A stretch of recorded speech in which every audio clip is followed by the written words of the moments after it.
السلام عليكم ومرحبا بكم الاوفياء المتابعين ديال قناتكم جيبها في الشبكه. في حلقه اليوم بلال الخنوس وجائزه الفتى الذهبي، اشرف حكيمي وعسى ان تكرهون شيئا وهو خير لكم، يحيى عطيه الله، نصير المزراوي وقناعات وليد الركراكي.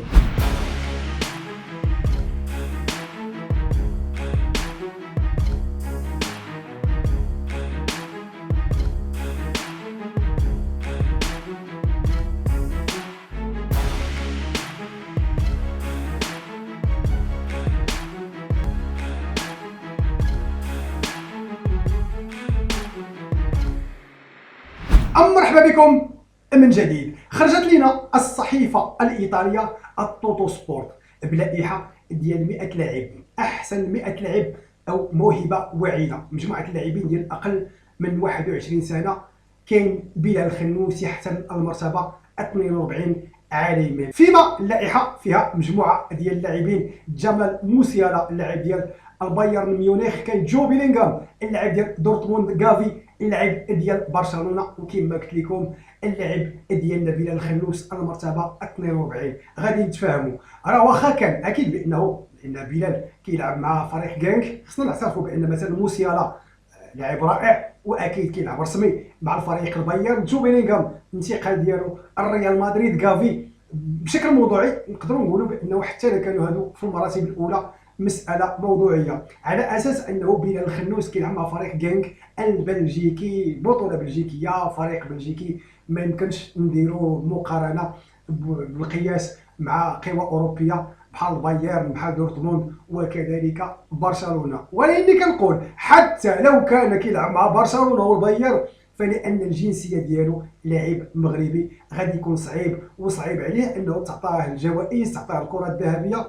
وهذه المساله كنلمسوها وشاهدناها طوال. شوفوا غير شنو وقع الان بعد كاس العالم، وشوفوا لاعبين المنتخب الوطني واش كان عليهم طلب، واش شفنا بانهم عقود مع انهم كانوا لاعبين وبنوا مستويات كبيره.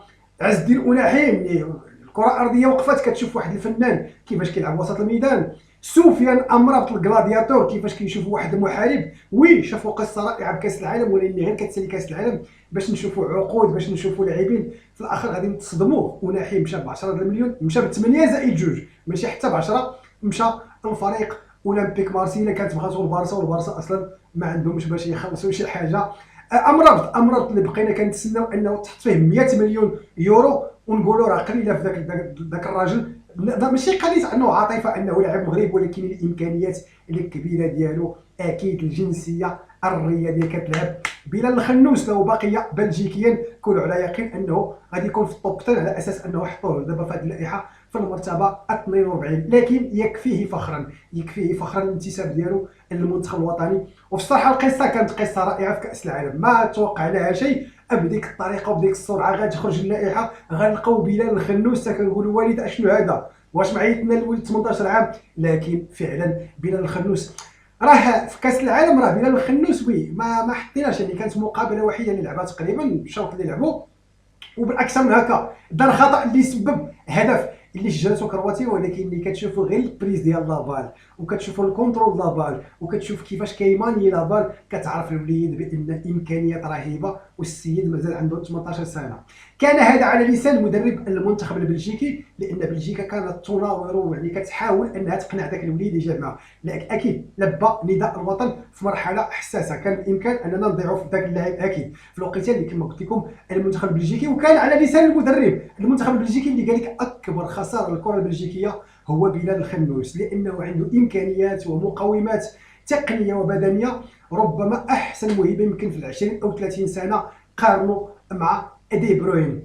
بلال الخنوس اكيد كما قلت لكم هذه الجائزه هذه حطوه في 42، مساله غولاتيف نسبيه بالنسبه لنا. لو ان بلال كان في فريق كيتكلموا انه لو كان فريق كبير كذلك كانت تكون عنده الحظوه، لكن ما غيعطيوش الجائزه، ما غيدفعوش يكون في المراتب الاولى، لانه الجنسيه الرياضيه كما قلت لكم كدير الفرق. على اي فقط يكفينا فخر انه يكون في اللائحه 42 عالميا بالنسبه لاحسن موهبه اقل من 21 سنه.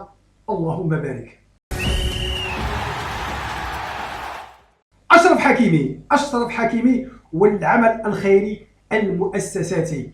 هذا جا بعد انه المؤسسه ديالو مؤسسه حكيمي وقع اتفاقيه ديال تعاون مع الاكاديميه الجهويه ديال التربيه والتكوين، وشاهدنا الصور مع اطفال مع وليدات صغار. صراحه الواحد ما عنده غير الفخر انه بابن هذا الوطن، نجم من نجوم المنتخب الوطني، واكيد بانه اسميه كبيره. في المسار، اكيد المسار خصنا نعرفوا بانه من بعد كاس العالم كانت كبيره وكبيره بزاف ديال اشرف حكيمي، ومن بعد المشاكل، اكيد المشاكل الشخصيه اللي المت به ماشي سهل، مسائل الشخصيه ديالو، طلاق، القضيه اللي مرفوعه الان في القضاء الفرنسي كانت اكيد ضاغطه عليه، ولاحظناها في القدوم ديالو في التجمع في الاول اللي كان مع مقابله كاين البرازيل والبيرو. لاحظنا اشرف بانه كان شارد، ما كانش ديك الابتسامه التي كانت دائما تعلو في الوجه ديال اشرف. لكن الحمد لله لاحظناه مؤخرا، ولا سيما كما قلت لكم مشى في هذا الاتجاه ديال العمل الخيري، وكيبان بانه كما كنقولوا رب ضاره نافعه، وعسى ان تكرهوا شيئا وهو خير لكم. اكيد المحن والشدائد ربما كتخلي الانسان انه يوقف ويشوف المسيره ديال الحياه ديالو.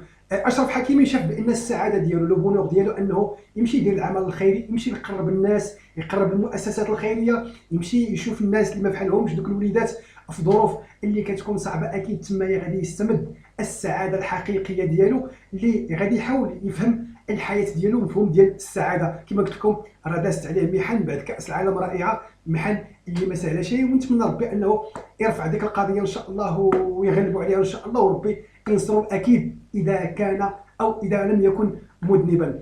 هذا ما كان. كما قلت لكم اشرف حكيمي خدا هذا المسار لانه اشرف حكيمي راه ربما غادي يكون اسطوره من اساطير كره القدم المغربيه. اكيد في التجمع الاخير ما حسيناش باشرف في ذاك العمق اللعب، لكن ربطناها باسباب ومسببات. نهايه السنه ما غنشوفوش كل شيء نص كاس الخاوي، غادي نشوفوا نص كاس العامر. غنقولوا بانه المنتخب اللي لعب كاس العالم عالميه، المنتخب اللي ربح البرازيل اللي مشى قارع البيرو، المنتخب اللي كنا كنحسوا به كيلعب كره جميله رائعه، نعطيو الحق انه يتعادل وينهزم في مقابله على اساس عندنا موعد ان شاء الله في التجمع ديال شوتنبير. واكيد كنعولوا بدرجه كبيره على اشرف حكيمي. كما كنقولوا في المنتخب كاين لي مراكز يمكن كتناقشها، يمكن كتقول بالنسبه كذلك للدفاع الايمن اشرف حكيمي لا يناقش، بالعكس كننتظروا من اشرف الكثير والكثير، ولا سيما لابور اوفونسيف، المسائل الهجوميه. هو في الاصل كاس افريقيا الاخيره لاحظنا بانه يعني في الوقيتين كان فكاك الوحيد، يعني بصحيح العباره، في الوقيتين اللي كانوا عندنا مشاكل. وهذه المسائل مازال ان شاء الله يكون عندي الوقت، يعني مازال نقرروا ان شاء الله نشدوا مقابلات ونعاودوا القراءه ديال كاس افريقيا الاخيره. اشرف حكيمي راه في ضربه الخطا هو اللي قدر يرجعنا في مقابلات بالاقتدار ديالو، وكذلك في المقابله ضد المنتخب المصري بدايه المقابله مشى في كره، مشى بالطريقه ديالو وجاب لنا ضربه جزاء. لكن مع الاسف المدرب ديالنا وحيد ما عرفش القراءه ديال المقابله، مع الاسف انهزمنا في ديك المقابله. لكن اللي عجبني في ديك المقابله انه كان الاكتشافات.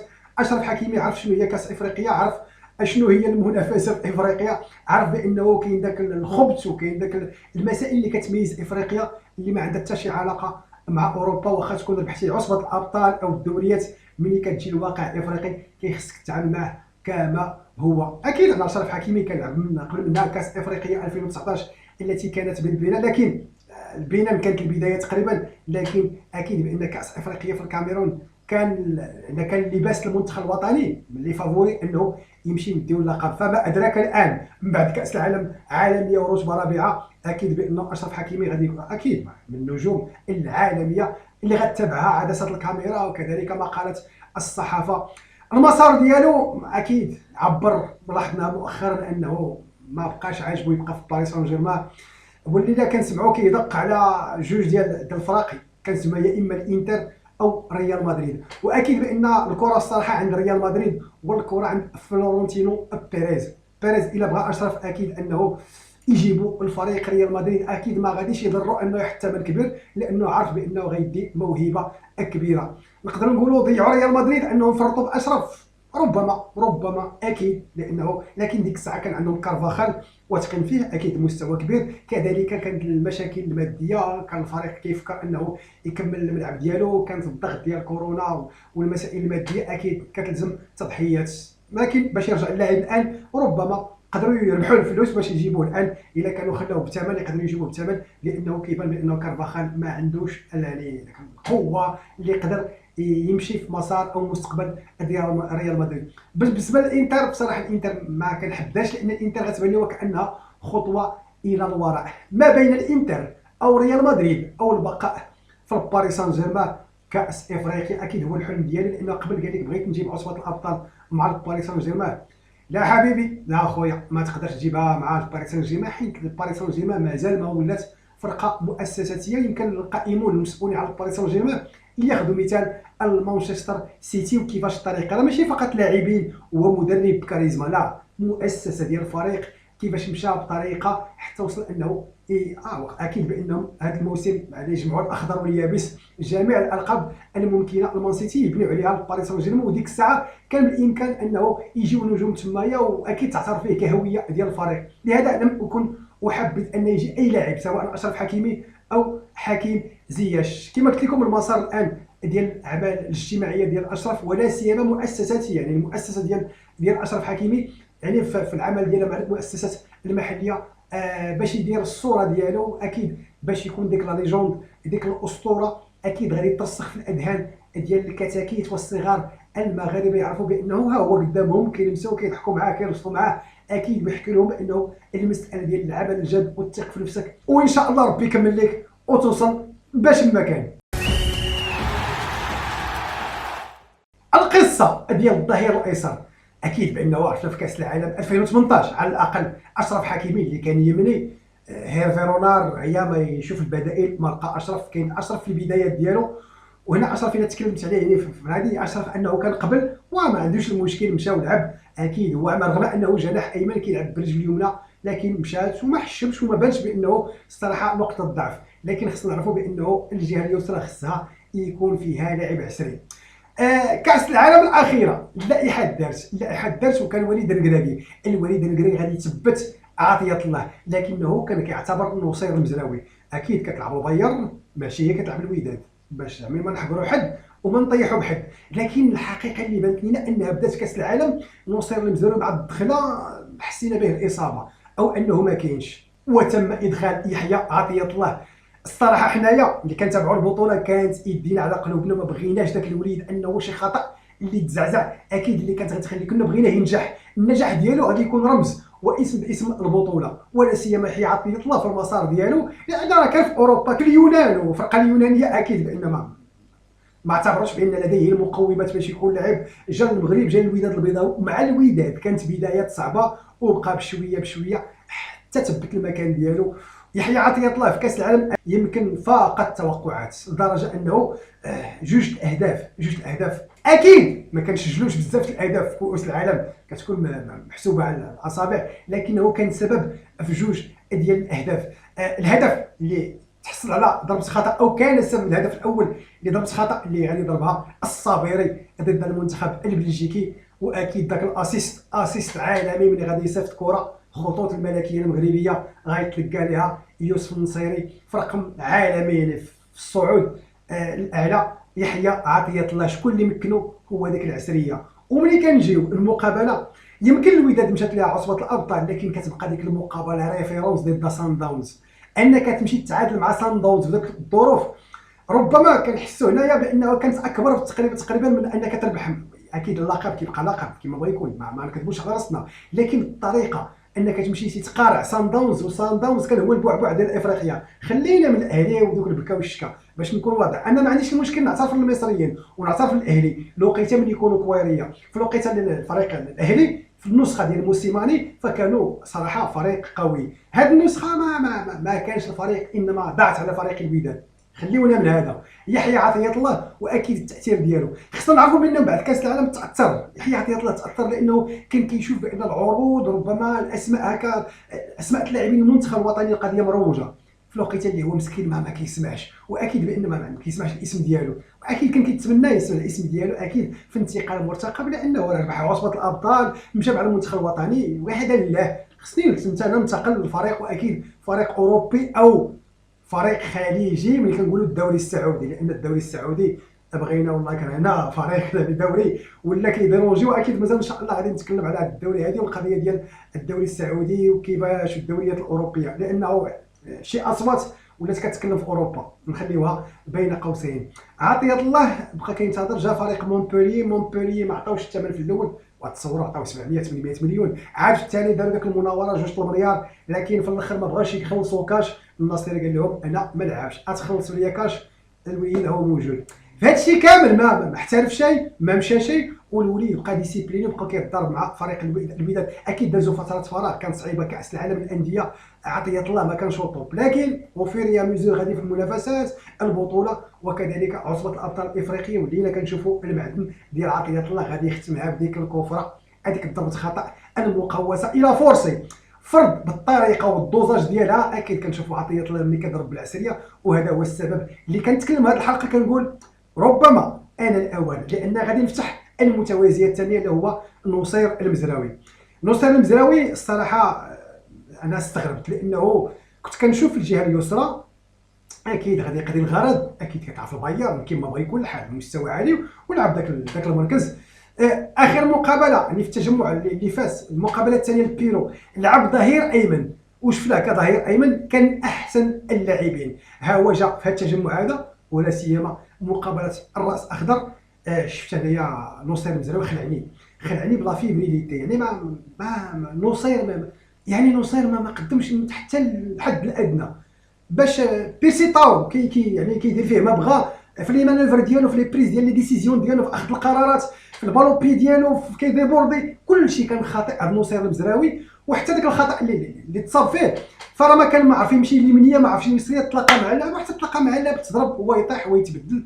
لاعب زجاجي بامتياز. وهنا خلاني الصراحه ناخذ القرار النهائي انه الجهه اليسرى اولا خصها لاعب عسري، وكاين عطيه الله اللهم لك الحمد. اكيد الحمد لله نحن كنناقشوا جوج اللاعبين في الوقيته اللي الظهير الايسر راه ما كان حتى شي لاعب، في الوقيته اللي حمزه منديل ما نقول لكمش، اشرف الزعر، تصور اشرف الزعر عامين ما لعبش وتمت المنادات عليه المنتخب الوطني، الفلسفه ديال سي فهيد هورجيس. كذلك حمزه منديل اللي مع الاسف كان من اللاعبين لانه ما كان هو البروموسيون ديال نايف اكرم، وكذلك يوسف النصيري ما مشاتش معاه اكيد، وكان بالامكان هذاك الوليد يعاوننا في الجهه اليسرى.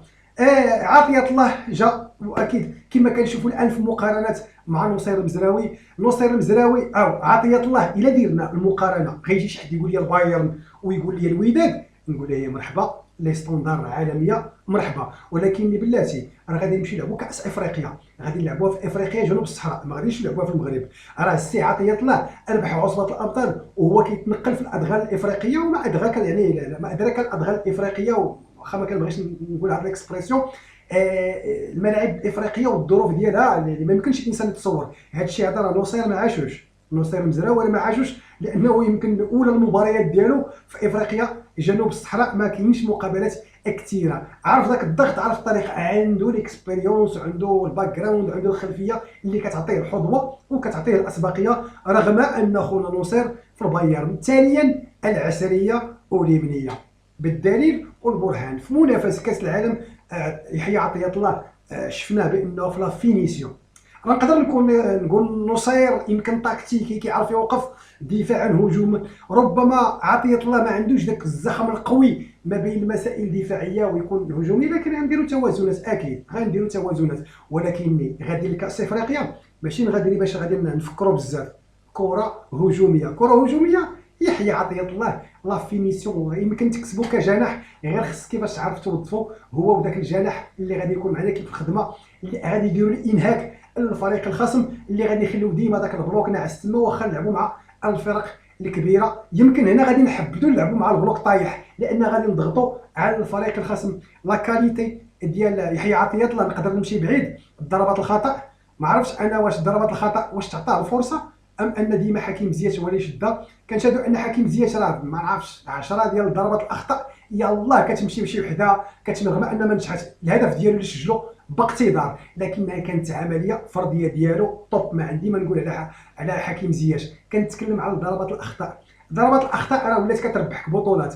ضربات الاخطاء مع الاسف الركراكي ومازال هادشي نتكلموا عليه خصو يخدم عليها. شكون هما لي زيليمون، شكون هما الرجالات اللي ممكن يعاونوك في النجاح ديالها؟ يحيى عطية الله بديك العسريه حلوه ديالو. راه كاين عمران لوزه، كاين اشرف حكيمي، كاين كذلك كما تكلمت على حكيم زياش، سورتو هاد العسريين. لكن عطية الله وداد بطوله، لكن ما يتحقرش. لاباط غوش ديالو غادي يماركي على سان داونز، او غادي يفرصي هذاك المدافع، على تسحبك ذاك المدافع ديال سان داونز. راه دقيقه اخيره وشاهدنا مع المنتخب ديال جنوب افريقيا وكيفاش كان وكيفاش حاضر، ما عندوش كيفاش غادي يدير، غضرب فيه غتدخل، لانه كان الاقتدار ديال يحيى عطية الله كيعطيك عديد الحلول. اكيد حتى في الدفاع الا كان ذاك لالينيومون والتفاهم اكيد مع العمق الدفاع. وسط الميدان الا تلعبوا المثلثات وكيفاش غادي يمكن باقي اللاعبين ان ياخذوا الكرات، وكذلك هجوما مازال بصراحه بغيتو يزعم شي شويه، يبدا يعطينا الباك، يبدا يفرابي بالعسريه ديالو، يحطها في لو كارم